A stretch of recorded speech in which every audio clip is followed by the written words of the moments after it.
for being here and kind of being a big part of the event. First thing I'd like to do is kind of recognize our Extreme Impact team. And a lot of people I think are here for IntelliEvent Express, maybe being an IntelliEvent Express owner or IntelliEvent Lightning owner or Master Repair owner, and a lot of people have even, we kind of launched this Extreme Impact name, but it's always been the name behind the companies.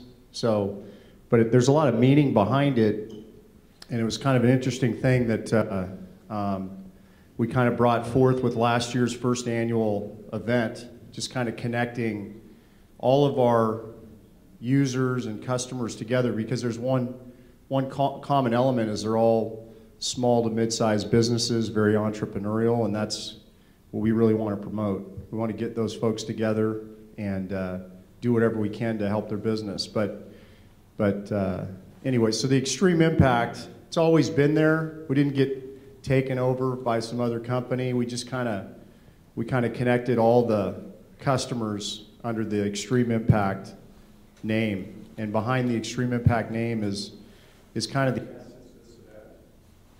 Did you lose me? No. Oh, sorry. What do you? I think you good? Yeah. All right. But if you take circles of, if you just imagine drawing a circle, and that's our employees, and draw another circle with all our customers, draw another circle with our partners. I don't need a mic, I can scream. Good? Yeah. Okay. But anyways, the connection of those circles is kind of where we are, right?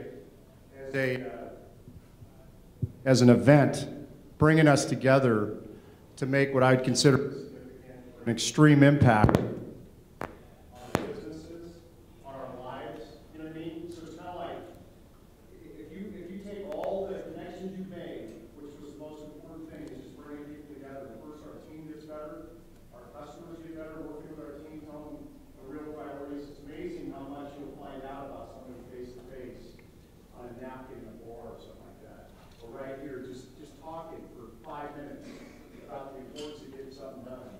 We're learning that they're doing something, why aren't we doing something?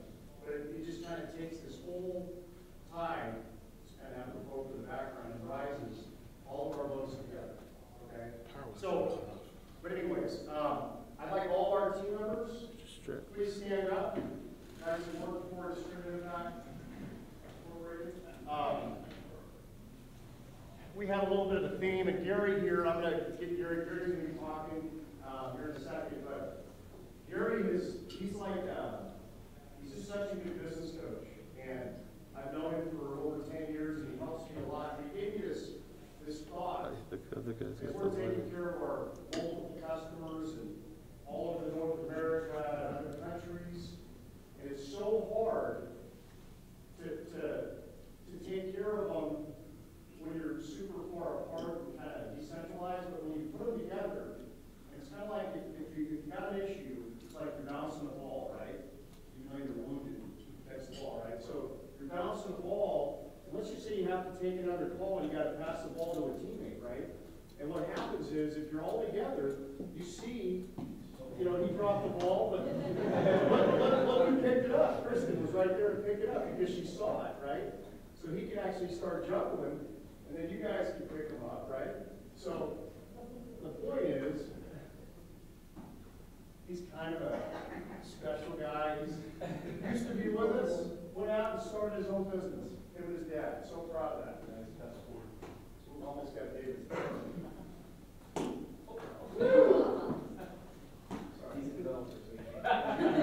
So, anyway, bottom line is, we had a lot of fun with the March Madness thing. I want to highlight, we had a little football game last night. Chris lost his wedding ring in the sand.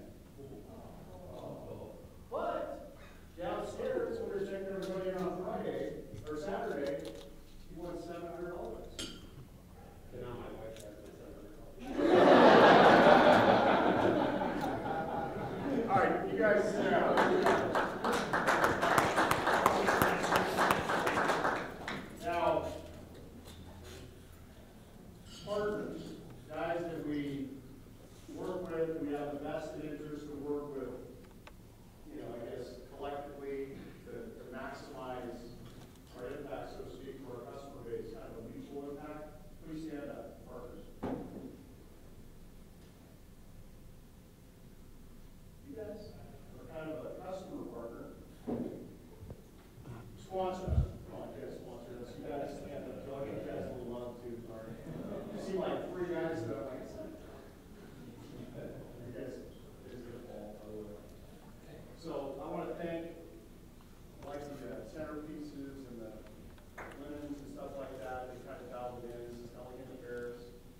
very good customer out of Santa Clara.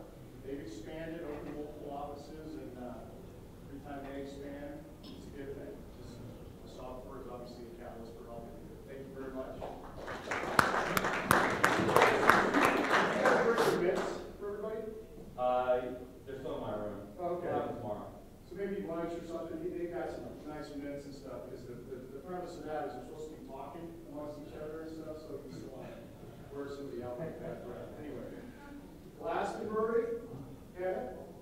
Forgot the Kevin.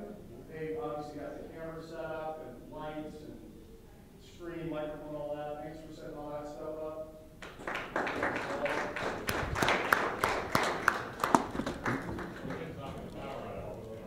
Oh, is that what it is? It should be fine now. Okay. That's all right. And then, last but not least, these guys, Pay Pros. Awesome company. Just very into the relationship, but also have some high-powered technological resources. They've just been money for us as far as just working together, because we believe in the integration. Because if you could make, I take an independent repair shop, you give them 2 hours a day, and they just the line of 10 people picking up their cars at the end of the day. That's money in their bank. It's a mutually beneficial thing. They're super competitive.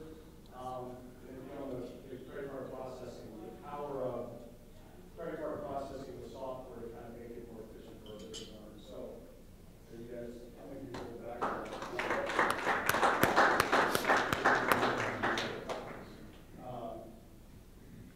Let's see there. Did you guys know what we did over the weekend? I know some of you guys just got here. We had a little kayak event. Who kayak?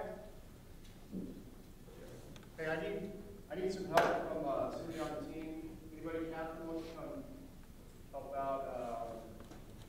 About Dan here? Come on. Hey, who golfed? It's not a member of our team. When you hand out these hats, just kind of go table by table. I was with Chuck Mercier last night, right? And I wearing my hat, my Extreme Impact hat. He's like, hey, where can I get one of those hats? So we had them like in the corner of our office. I'm like, you got to give away that hat. I'm wearing a hat. So everybody grab a hat. And then who likes to golf? Or so here, Andrew, come on up here. Just so you know, we have a golf tournament. Andrew, one. So hand those out.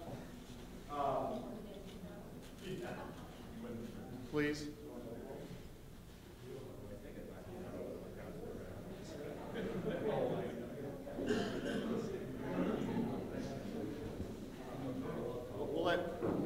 So in those bags, there's 7 balls, right? My son's got a little golf ball business. I'm supporting the entrepreneur in him. Go to RomekaBalls.com.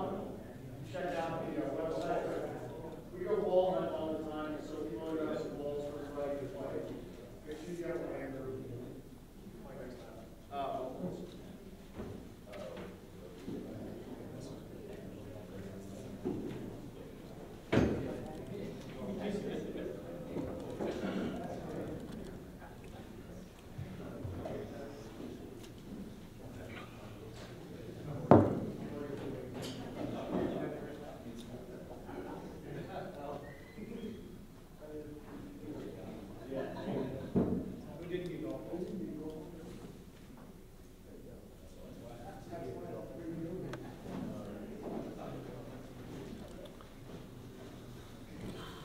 Just waiting to get some thank you.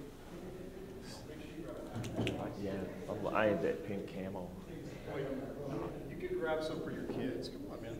I grab them.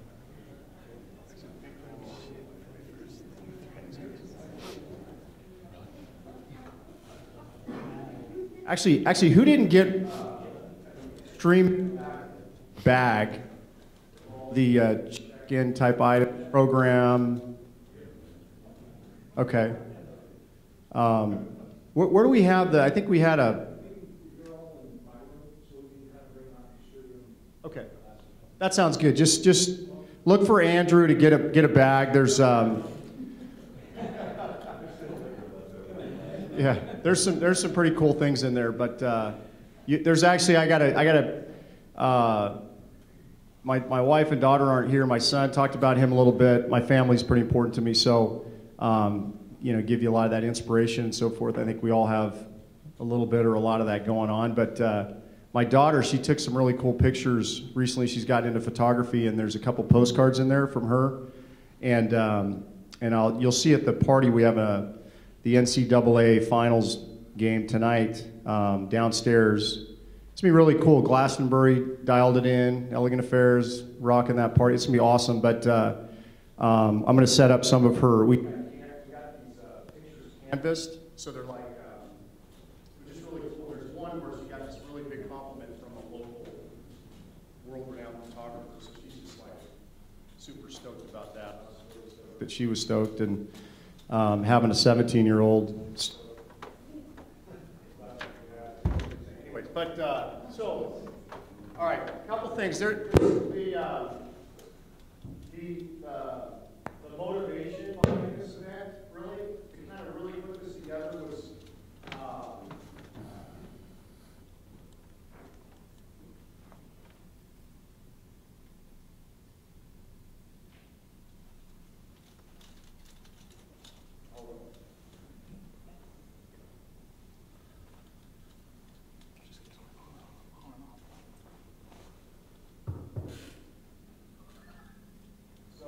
Duct tape, it kind of signifies my dad. The awesome business owner, great father. He could solve any problem, probably with duct tape, right? So that's why I bought this. So if I couldn't talk, I would just let you all know that your gift to me. That's right. And my dad is. Because I'm going to send you all a roll of duct tape. And the significance of that is, it's just any challenge, we can get through it. You just got to look at what you got in your team and what you have as far as your tools. But duct tape, he was an engineer. When we were racing the Russians to the moon, he was one of the test engineers for jet engines. And one of the guys he worked with, this is during his old service a couple years ago. They actually won the race with some duct tape. They had to figure out this stuff last minute to get this son of a bitch, sorry, burns here, to stay working, and duct tape saved the day. So I thought it was really, really apropos. And then there was a kid I had an opportunity to coach. My dad's name was Phil Romeka, big kayaker, by the way, so that was pretty cool. He had 15 kayaks when he kayaked. So we were giving away to friends, and we had the best 7 here. And we go out a lot, so that's so awesome that everybody went out and did that. And then there's a kid I had an opportunity to coach, and we did this first annual last year, total afterthought golf tournament. 10 people showed up, mostly our guys. Scott, the father, is a good buddy of mine. His son's a maritime, and just ridiculous human being, just calm. And he died when he was 16, right? And I think it's one of those things where I told his dad, I said, hey, we did it. He didn't come last year. This year he goes, I'm not going to come. I don't know if I can. I can't talk to other people about my son. It just kind of tears me up.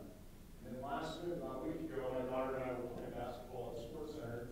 We saw him in there. We were talking to Scott. It's like, I think I'm going to come. I'll just ride around there and beers with him. Perfect.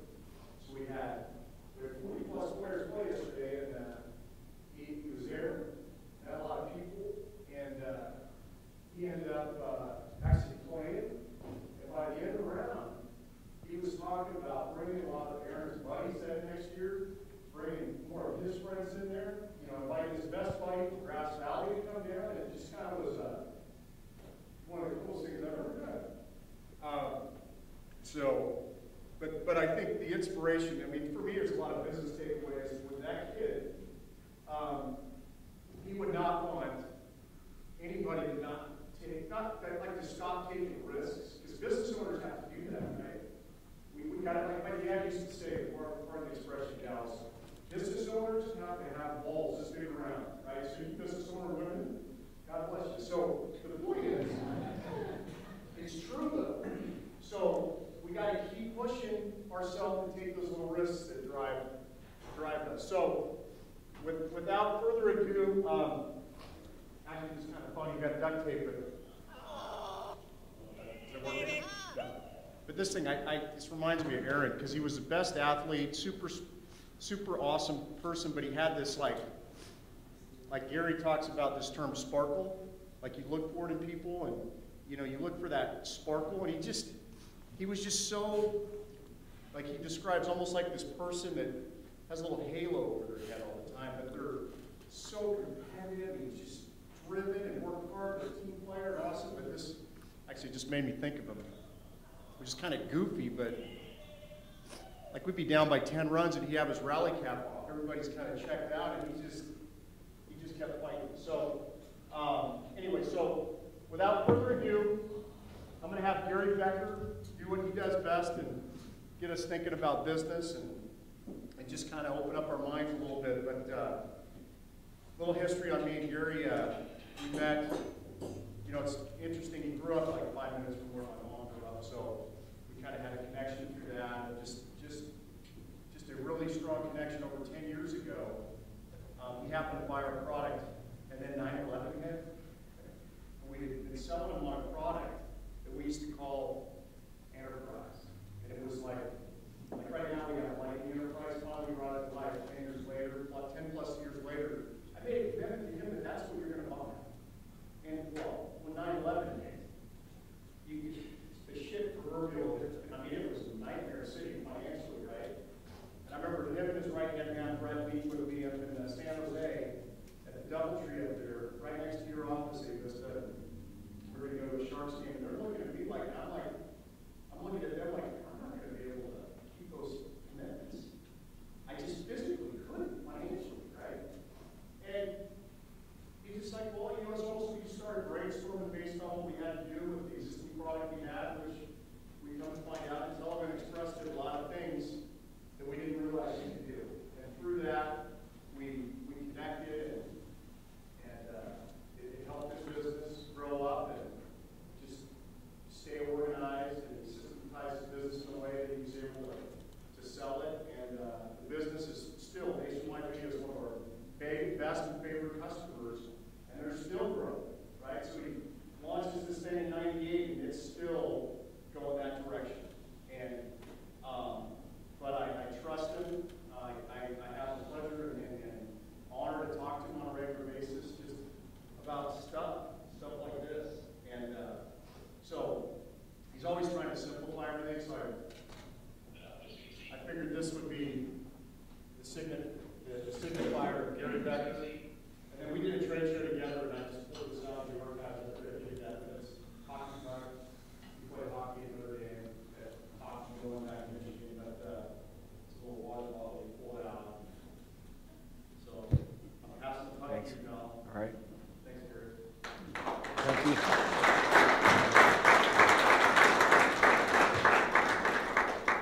Well, good morning, everybody.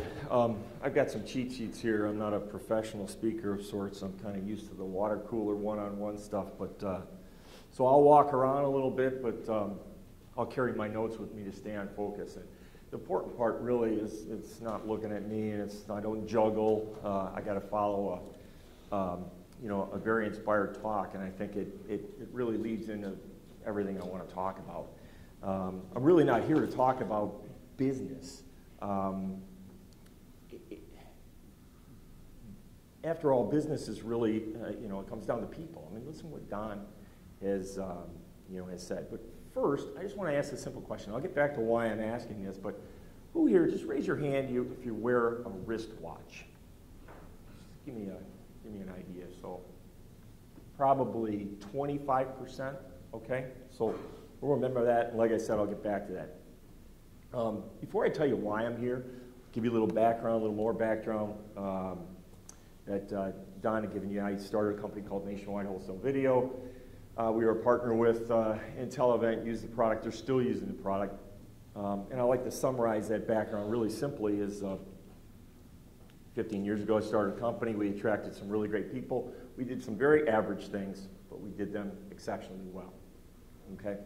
So, and I'm going to tell you what my secret was. All right? It's very, very, very simple. Okay? One word, and I want you to listen closely. I don't want you to miss this. Okay? My secret was my extreme, use Don's word, technical, now listen to this word very closely, insufficiency. Okay? Insufficiency. Here I am getting in a technical business, supporting very smart, very technically inclined individuals, performing very complicated tasks, very creative tasks. And here I am, like, to clarify my insufficiency, if the aptitude and technical knowledge required to operate and understand the stuff that we owned and rented was a measure of sight, I was blind, completely blind, okay? So obviously that wasn't my focus, but I didn't think it had to be. My focus was on every other thing. It was on the delivery of that product on time. It was on the packaging of that product like a Swiss Army knife. And it was on the accessibility of each of us in our organization. A lot like IntelliEvent or Mass Repair, you know, the whole group. You can get on the phone, you can find everybody. Those were the things that were important. All the stuff that basically delivered the product that we were actually renting, okay? And to me, it made a lot of sense. I didn't understand the technical side of it. I mean, I was lucky to know where the power button was. But what was important was that whole element, that whole process, that we could have had the greatest product in the world, but if we couldn't get it to somebody on time, or if it was poorly packaged and maintained, that wouldn't have been very successful. So that's what I focused on. And I was fortunate enough that I came from a bit of the industry, so I knew with the guys that were going to receive this product, what they went through, how time limited they were. They're hanging from rafters at 3 in the morning. They got doors at 8. They're working with our gear. If our gear doesn't turn on, if it won't focus, if it won't sync, if it doesn't have the right lens, if we forgot this tool, that tool, this cable, this $5 connector, all right?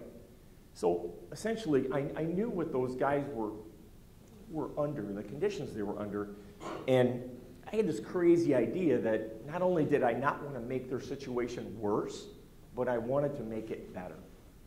All right? That's what drove me. All right?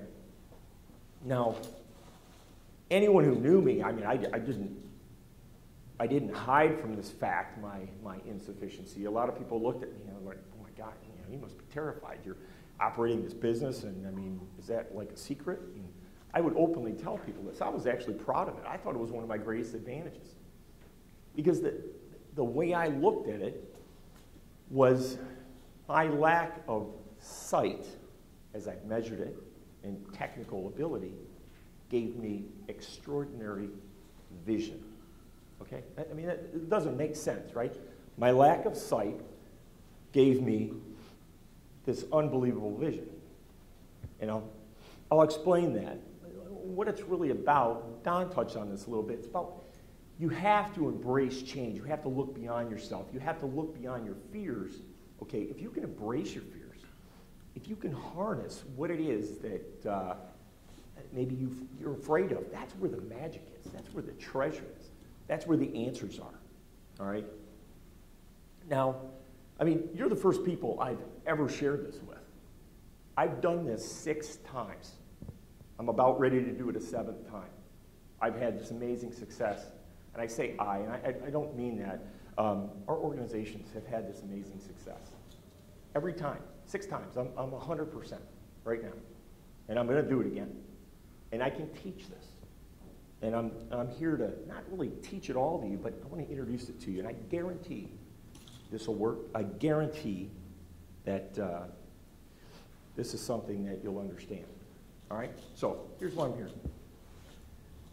There are 3 words that can make any business into an unbeatable, unending success. Would you like to know what they are? Simple. First word, why. Simple 3-letter word. Second word, care. We saw a lot of that with Don. Third word, experience. Okay? I'll go over each word one at a time. And what I'm sharing with everybody today, it applies to everybody today. This isn't just something to a business owner. Everybody who's part of a team can apply this, can get value out of this, will want to teach and instill this in their organizations. Okay? It applies and impacts everybody that comes into contact with that organization. All of its team members, all of its customers, any supplier. Shoot, when I was at Nationwide, our FedEx guy would come in. He must have spent 15, 20 minutes on average, picking up sometimes 3 boxes. Mike, he had the funniest laugh. But he just got it. He came in, he felt this vibe and this embrace with our organization. He just loved being around. All the guys that would come in and pick up their sub-rented gear, we heard later on, guys would fight over who got to do the run and go pick up the gear at Nationwide. Because they just like to hang around our guys and sort of immerse themselves in this embrace of camaraderie. All right? Like I said, I just looked into this just about 6, 7, maybe 8 months ago. And, you know, it's just an interesting thing. So, okay, I'm going to take another poll, and I'll give you a hint. I mean, everybody here, and I'm going to make a point on this. Okay, I asked before who had a wristwatch. We were about 25%. Now, who here can tell time, needs to understand at some point during the day, uses a device to tell time of any kind? Obviously, everybody should raise their hand, right? All right? So, I'll get back to that, make a final point. All right, first question, or first word, why? What do I mean by that? All right, for those of you who have kids, we're pretty familiar with the word why, both on the receiving and delivery end.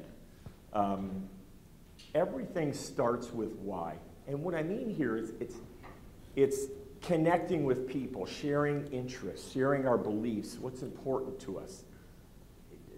Don just gave us a window into his world. You know, family is important to him. These other people are important. He mentioned coaching. He mentioned concern. He mentioned giving up himself and wanting to inspire people to great heights. He acknowledged one of his former team members, and he's very proud of the fact that, you know, he's now a business owner. He's taking risks, what it's all about. He's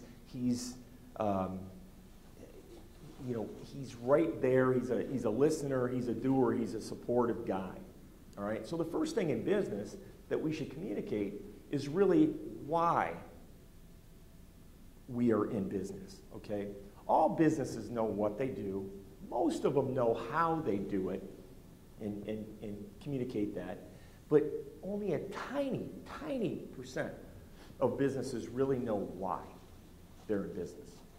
And when I say why, I don't mean profit. Profit is a result. Okay? It's not a why. Again, the why is a greater thing. So I'm going to use IntelliEvent as my example, just to try to illustrate something here. You know, we're all familiar with them. We know they're in the software business. Okay, so that's what they do. How do they do it? All right, well, I say they create software-driven solutions for specific business segments. That's how I describe what they do. Excuse me. Now, why? Why is, you know, that greater cause? Again, it's not profit. Profit's a result. Okay, but why? Well, I describe it like this. IntelliEvent is in business to create radical, life-changing improvements in the daily operations of its customers' businesses. Now, they do this through enhancements in profitability, peace of mind, customer service, and quality control. Okay? They happen to do this all by creating really great software, easy to use, customer-specific. Would you like to own it? That's a pretty compelling statement. Better than just saying we're the best at this or we're the best at that. The why is what makes the connection. Okay? I want to have amazing results. I want to feel secure and comfortable. I want to understand where my gear is. I'd like to have something that can make me more profitable. I need to use software. I got to use somebody's. I'm gonna use the guy who I can connect with, who I feel is in business and driven for or toward these greater ends. The bottom line is people are far more motivated to work for something that is a belief or meaningful, a greater cause, something that's bigger than themselves. A cause will always grow in strength and become more and more important. A reward, a result, it only lasts for a long time. Nobody's really passionate or can be passionate about profitability. You can be excited about that, and I'm not saying that's not a goal, but it's a result. Another way to look at this is, you ever have those moments where you say, God, that just feels right, or I like that guy, or I like that company, or what's going on here is it's your brain and how your brain works. Believe me, I looked into this, and there's a lot of, there's a scientific justification for this. We get 2/3 of our brain telling us all about, it's focused solely on our feelings, our behavior, and our decision making. Very important. Has no capability of language, data processing, nothing, zero. 2/3 of our brain. The other third is the rest. It's the analysis, the data, the language. And that part of our brain usually looks for the decision to be made, and then the data comes in and it processes and it says, yep, that makes sense. I like that. It reinforces what we have decided to do. So that's why when we go in and we say, yeah, my heart's there, or that clicks with me, or whatever, that's what's going on. Our brains are programmed to lock on to these things that, that stimulate us or connect with how it's programmed to believe. Okay? But what I'm sharing with you, this isn't a hypothetical, this is a scientific fact. A lot of guys are talking about it, saying what science knows and business doesn't.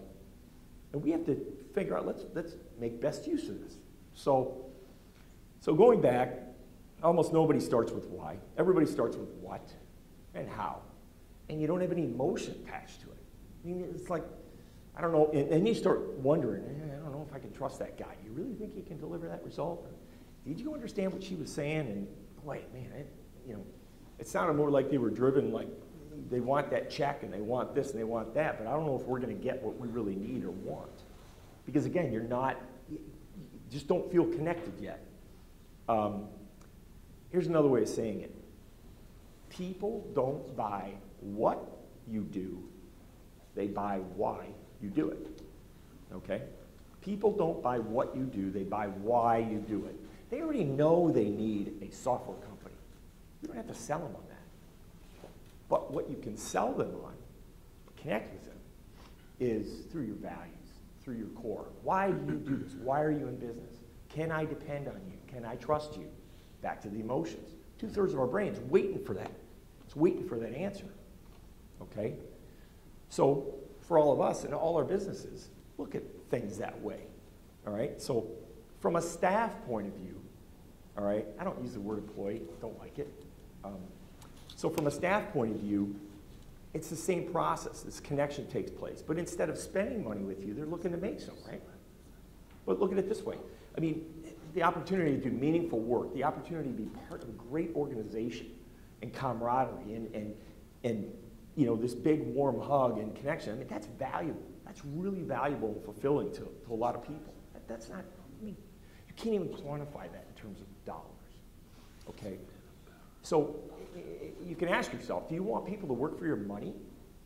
Or do you want them to work for what you believe in, what you stand for? Okay, so that's why. Care. All right, here I'm going to focus more on staff. The reason's simple, okay?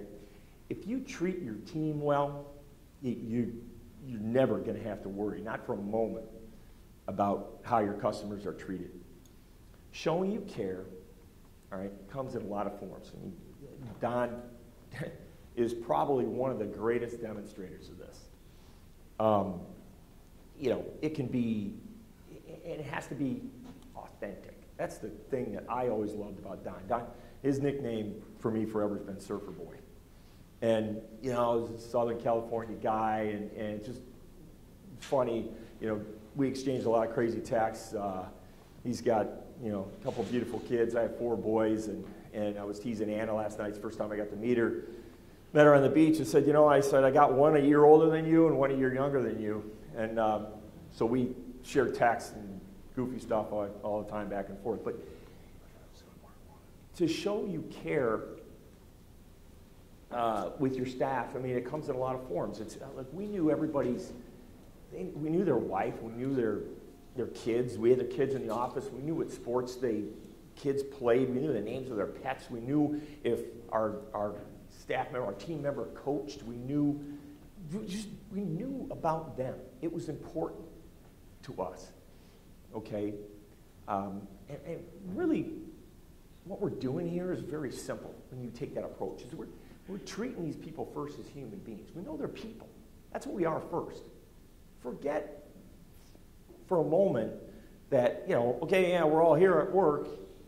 You know, we know what we got to do. But if before you get to that, if you respect people and their time and their commitment as people, as individuals, as husbands, wives, moms, dads, coaches, anything, if you're out there giving of yourself and enriching other people, then why not support that? So if you do that first, and secondly, you can talk to them and as teammates, as partners, you know, all as one in partnership toward this meaningful effort, this greater challenge, all right, with this goal of, you know, providing this amazing experience to your customers through, you know, world-altering widgets, whatever it is you do, okay? The other thing I tell people is you've got to rid your organization of what I call expendability. You know, especially the last years, I mean, jobs were really tough to come by. And I heard lots of people say, hey, you know, you just kind of shut up, get to work, do your thing, do what I tell you, and, you know, lucky to have a job. If not, I'll replace you. I'll get somebody else to do it. I can't tell you how many people either don't like their employees, okay, don't like their jobs, don't like their boss, don't like their customers, don't like their suppliers. It's amazing how many people complain about that stuff. And all of this is, I'm not advocating some society of mediocrity for the sake of camaraderie. What I'm talking about here is you're transferring the burden of, we'll use the term management, leadership, okay, to everybody in your organization if you make it part of them. People, if they're a part of something and believe in something, they're going to value it, they're going to work hard for it, they're going to support it, they're going to protect it, they're going to do anything they can to make it better. And that's what you have to harness, all right? The greatest honor, gift, that I think you can give any individual is appreciation, all right? Everybody wants to be listened to, everybody wants to be supported, and ultimately, they want to be appreciated. All right? If you combine those with traditional forms of reward, money, the power and the impact of that is immeasurable. All right, let me tell you a story. Nationwide, we had a thing called the truck run. And as a wholesale provider, if you don't understand our business, basically you've got our customers were guys that were out in the field, they were doing jobs, doing big shows, little shows, whatever. Every show was important. And when somebody ran out of equipment, you know, had 8 projectors and needed 10, they needed a couple from us. And we get called, you know, West Coast, East Coast, end of the day. It didn't really matter. And the truck run was the end of the day. All the product that we were going to ship out got loaded on the truck, guy went out to the airport. Well, sometimes orders kept coming in, the truck runs later and later and later. And sometimes the poor guy, you know, the truck run didn't leave till 4:30, 5 o'clock. And we don't really have business hours, but so I would stick around. And it was kind of the joke, nobody knew when the day ended. I always got there before anybody, and everybody was always afraid to leave at the early stages, you know. Nobody wanted to be the first to leave the building. And so I think they really appreciated it when I started coaching hockey, and I was out the door sometimes at 4 or 4:30, because, you know, but they stayed because it was already part of them. They didn't stay because of me. They stayed because of what they believed in, okay? The truck run, poor guy goes out, he's just thinking, oh, you know, in a normal environment, I'd be thinking, oh yeah, I'm gonna go out there, everybody's gonna, bam, 6:01 or whatever time it is, I'm locking the door, hitting the alarm, and everybody's gonna leave, and the poor guy at the truck run gets back around 7:15, and there's nobody there. And it's just kind of like, geez, how would that make you feel? Well, we were there. We were there, beer in the fridge, we're playing bubble boy hockey in the warehouse, we're doing whatever. No, we weren't there every day. You don't have to do it every day.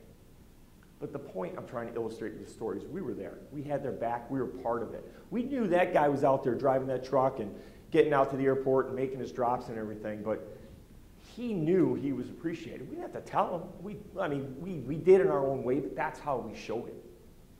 And that's just one example, okay, that you're in it together, and when people there know they're a part of something bigger, when they know that people care about them, there's an approval of that. They feel lucky and fortunate, and it's beyond what any money could really generate. Okay, so I'm really trying to make that point. When people feel that embrace of being cared for, it's just an empowering thing, and it's engaging beyond all else. The confidence, the creativity, the loyalty is again, it's really beyond anything that can be paid for, and it makes the people that work with you or your customers, because this applies to them as well, evangelists. I mean, it drives them.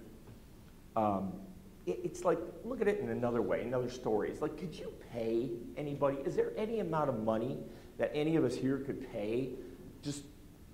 We get interviews. Would you like to be in my family and love me unconditionally and support me, for all my stupid ideas and mistakes and getting home late and forgetting this and forgetting that and screwing up and not getting the milk at the grocery store or whatever it is? I mean, can you imagine paying somebody to be in your family? I mean, that's really what you're saying here, is that if you can connect with somebody at a whole different level, something beyond money, all right, it's kind of the same thing. I don't know which point would illustrate that better for you, but that's what I'm getting at here, is you have to have that connection, all right? From the customer point of view, it's simple. You treat your team like champions, it's going to transfer to how they see themselves, okay? And then in turn, they're going to treat your customers like royalty, all right? So when you take care of that team, your customer is going to be just amazed with the way that they are cared for. And what you're doing is you're creating everybody in your organization, everybody becomes your best representative, okay? It's like, we had a thing called First Call, earn the first call at Nationwide. And what that was, from a customer standpoint, is we wanted our customers to feel so special and treated so well that we didn't have salesmen out there beating the paths and the bushes and going out and cold calling. You couldn't have had enough people to connect at the right moment in our business to be sort of Johnny on the spot and get that deal. Because our customers' phones are ringing all the time, critical deadlines, things had to be met. But if the way you treated them kept you top of mind, you didn't need a salesman. They were connected to us. Okay, they believed in us, they trusted us, they knew how they were going to get through it. We were accommodating, we were understanding. They call it, well, hey, I know it's a long week and we're only billing a day and a half. And I got a dark day here and this there. And by the way, can I have it Friday instead of Monday because my truck's leaving? All these things, we got it, we understood it. We didn't argue with it, we supported them in their needs.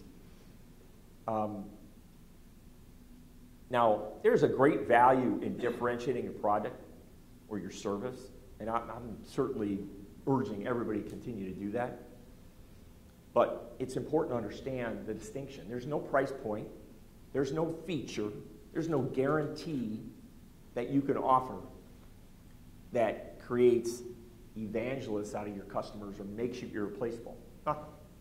You have to connect with them at a different level. All right, so you go back to staff. and you say, you know, if you want the people that work for you, you want your organization to be one, or if, you know, most of you here probably work for somebody. You want to be in an organization that's compliant, or do you want to be in an organization that's engaged? Okay? In my vocabulary, as I said before, I'm just not endeared to the word employee. Employee means to me that you're compliant and you're almost subservient. Okay? You need this structure, this somebody else telling you what to do. That's my definition of an employee. Okay? A team member, a partner, is engaged. They're part of it. They're a self-starter. They're accountable. They excel in their autonomy. Okay? They thrive in making a difference. They don't need to be told. They have a belief system. It's yours. You share it. Okay? It's like sharing the same brain. For a customer, all right, you can have great customers. They can be loyal in many ways, but if they're loyal to you in something other than why you're doing what you do, all right, they're not going to be an evangelist, and they're always going to be at risk because there always can be a better deal. Always. I've talked to some really neat people here in the last day, and I've heard that story just about every time I've talked to somebody. You know, so again, connecting with people and care. The last word, experience. All right. Every product we talk about, every product we can, you know, consume, every service, everything could really be broken down into a level of experience.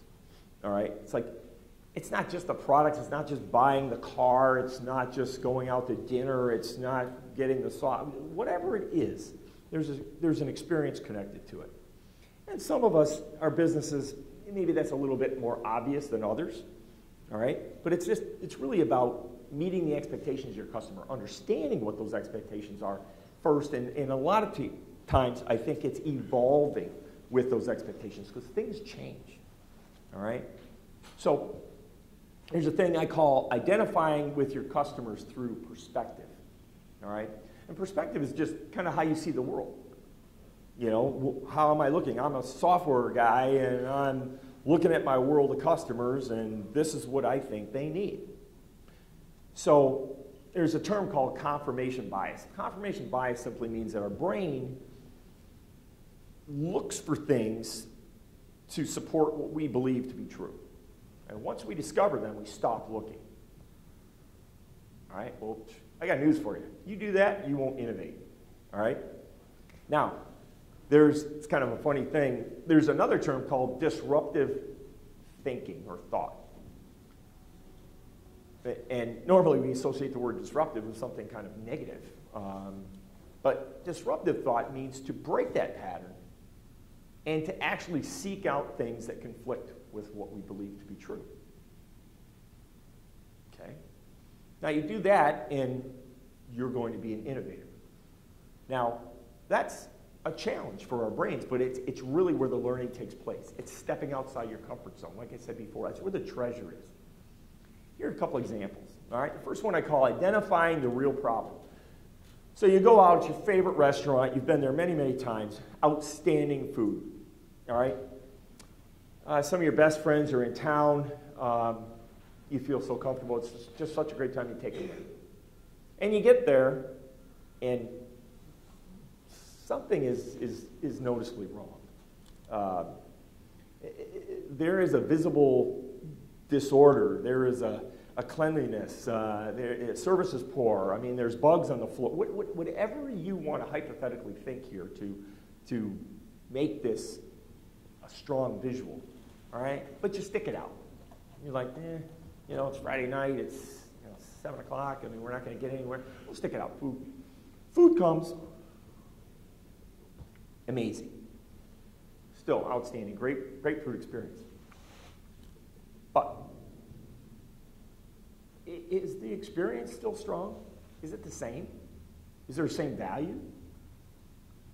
I mean, everything, you know, the service, the ambiance, the cleanliness, the food, all of that packaged together is part of that experience.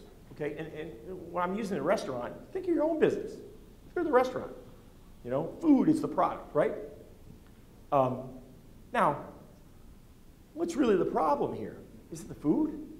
Because if the restaurant owner all of a sudden sees a dip in customers and people aren't coming in, it's not the kind of business where you get on the phone and call your client. You don't even know what their phone number is. You just kind of know their faces, you might know their first name, you might know their last name. You know different levels of them based on probably how often they come in, what they are as a person, you know, how engaging they might be. I mean, we all have these stories, right? You go to, gosh, you know, if you go to your favorite place and the host, and she comes up and greets you and gives you a hug and knows your names, first name, you and your wife or kids, whatever, that's amazing, right? I mean, that makes you feel really special, especially if you're there with some friends or clients or something. I mean, that's a nice embrace. So that adds to the experience, right? That adds to the value. That's not product differentiation. That's not price differentiation, okay? Now, but if you see a drop in your business, what do? We got to change the food. We're going to make it cheaper. We're going to change the portion. We're going to do this. But that's not the problem. The problem was it was the service or the cleanliness or whatever. And again, in a restaurant example, I use this example so you can understand it. It makes it easy. That's probably one of the easiest ones we can think of. But in our businesses, it's not. Okay? You don't know how Tina is on the phone. You don't know how George is when he goes out on a sales call or when he's setting up for a client and interfacing with the producer or the customer or the whatever. I mean, he could be a real grumpy guy in the morning. I don't know. Those things are hard to get your handle on, but if you have your house in order and, you know, everybody understands why they're in business and care, and that all comes into this experience, right? So you're going to be able to identify the problem. You're going to be able to look on the edges, is what I call it, okay, for the answers. Now, the second example I really think is funny. I just heard this story a short while ago. It's about a commuter train in Europe, all right? And this happened 5 years ago. It's a true story. The operator of a commuter train went to a group of engineers, and they picked them. They said, look, we need a way to improve our service. Okay? So the engineers got together, and they came back with a plan. And they said, we need to rebuild the tracks. And it cost $9 billion. Took 40 minutes off the commute. Okay? Interesting. I mean, it's like, so basically what you're saying is that these engineers, that the best answer they could come up with improving the experience of the train was to make it shorter. And they spent $9 billion. Now, if you looked at the experience level, the human behavior, you know, if you talk to maybe a bunch of marketing guys, or if they'd have come and asked somebody who thinks like I do, we'd have focused on something completely different. Because, I mean, think about that. The best answer to make something better was to give you less of it. Now, I understand commuting, you know, we want to be there instantly. But it's like food, you know. If you're serving bad food, do you just reduce the portion? Okay, now you're mad maybe because the value's not there and the food's not as good. But again, it's not addressing the problem. You're missing it, all right? So furthermore, how does it really help anything? So they'd have been better off. Why didn't they think about, hey, put Wi-Fi in the train? Or jokingly, this other guy came up with this idea, and he was telling a story. It was like, have supermodels walking up and down the aisles, you know, giving away food and drinks and whatever, and people will be screaming to slow the train down. So it's all in how you look at things, and you have to look beyond your own limitations. Okay, human behavior is really the driver of innovation. That's what we're going through right now. I mean, Steve Jobs used to say, and he said it best, it's like, and it sounds completely backwards to anything if you went and got an MBA or went to any kind of a business school. Everybody tells you, you know, listen to your market. I'm not saying don't, but it's not, they don't have all the answers. Steve Jobs used to say, people don't know what they want. You have to tell them, show them. People didn't ask for an iPod or iTunes or the iPhone, but, I mean, live without it today. So now, listening to what you've learned here, what I've talked about, let's go back to my background, all right? And, you know, to summarize what I've done here is I was incredibly insufficient, all right? I found a way to be successful, and I've shared 3 simple words. All right, nothing real amazing, okay? But it's not supposed to. All right, the amazing part can only come from how you will apply what you're learning here today. All right, let's go back to the wristwatch. All right, when I asked the question about, we're going to talk about, perspective. And this doesn't have much to do with care and why, but it has to do with experience and perspective. All right, I asked everybody, how many people wear wristwatches? Well, it's 25%.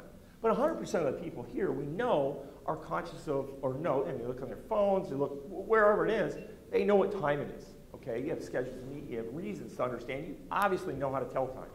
Okay, but if we look at that just metaphorically, that's just, the wristwatch is the product. So if you go and ask somebody, do you need X? And they say no, you cannot assume that they do not understand, do not have interest, do not have desire, want, whatever, for something else. In this case, I don't wear a watch, therefore I don't know how to tell time, don't care what time it is, never need to know what time it is. That's not at all true. So we have to consider the human behavior. Human behavior here is, I find out what time it is through another device, another means. Okay? So in your business, the same thing. I deliver a product, a watch, and if you don't want it, don't stop. Understand what it is they're doing, okay? And how it is they might be using something that basically achieves the same result as what your product, the watch, gives them. And maybe you'll find other opportunity there. So I hope you found this inspiring. And Don has made a point here. It was talked about the last couple of days. This event's been dedicated by a couple of unique individuals that, obviously inspired, connected, improved the lives of those around them.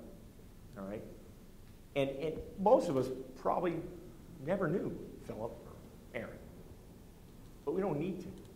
All right, we can all relate. We all know people like that. Okay, and what we can do is we can honor people like this. All right, by appreciating those who have helped us, lending a hand to those people who need us to inspire them.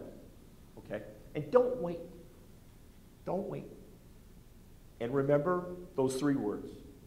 So show you care, tell them why, and create a standout experience. Thank you.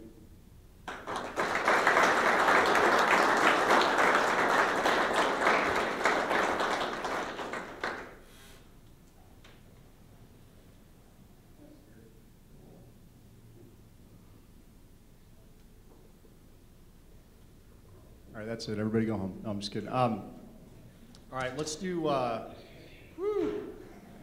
that. Let's do 10 till. Who doesn't have a program? Let's probably get some programs.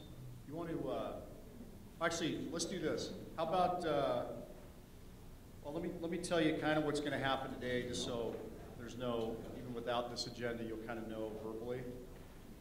Yesterday we were playing golf, and there was this rule, so pay attention. There's a rule, it was the 5th man. So every hole, your team would get to take a swing for my dad or Aaron. It was kind of the 5th man rule, and some of the teams didn't get that. David, I think you missed that one. But anyway, just let me generally speaking, here's the agenda. We're going to break off into different classes downstairs. There's the IntelliEvent Express room, which is, hold on, it's in the Los Angeles room, and it goes from 10 a.m. to 12, and then you're going downstairs for lunch from 12 to 1, and then we're back up here at 1 to listen to a quick presentation and kind of make it a little bit more, not more fun, but just kind of mix it up a little bit. PayPros is going to speak up here just for a little bit, right? Okay. Same agenda for Master Repair and Lighting. So Master Repair, you're going to, hold on. Santa Barbara, okay. Santa Barbara room, that's downstairs. They're all on the mezzanine level. And then IntelliEvent Lightning, you're going to the San Francisco room. Kind of makes sense.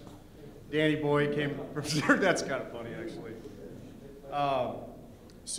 And again, downstairs, if you come in the lobby, it goes directly to your right. I think it's called Three Flags. We're going to eat there, kind of just get the meal out of the way, and then come up here for an incredible, compelling paper. No, I'm just kidding. Anyway, so, and then we're going to go back into our Express, Master Repair, and IntelliEvent Lightning sessions until 4 o'clock. Give everybody some time to kind of stretch their legs, do whatever, and then we're meeting at the mezzanine level, San Carlos 4, which is kind of it's the farthest room straight away from the elevators for the NCAA championship game between Michigan and Louisville. Did I miss any details, my guys? Does that make sense? Everybody good on that? Anybody have any questions? Perfect. And then for anybody that's not maybe a power user or doesn't want to get into the training and just want to hang out with Gary and run through some stuff, I mean, he's here to kind of be a fly on the wall, talk business, do whatever. So it's really kind of he's the wild card. He's going to be hanging out up here a little bit, even the partners if you want to talk. I don't know the best way to describe that other than he's here for you. So does that make sense? All righty. Well, thanks a lot, and let's continue on.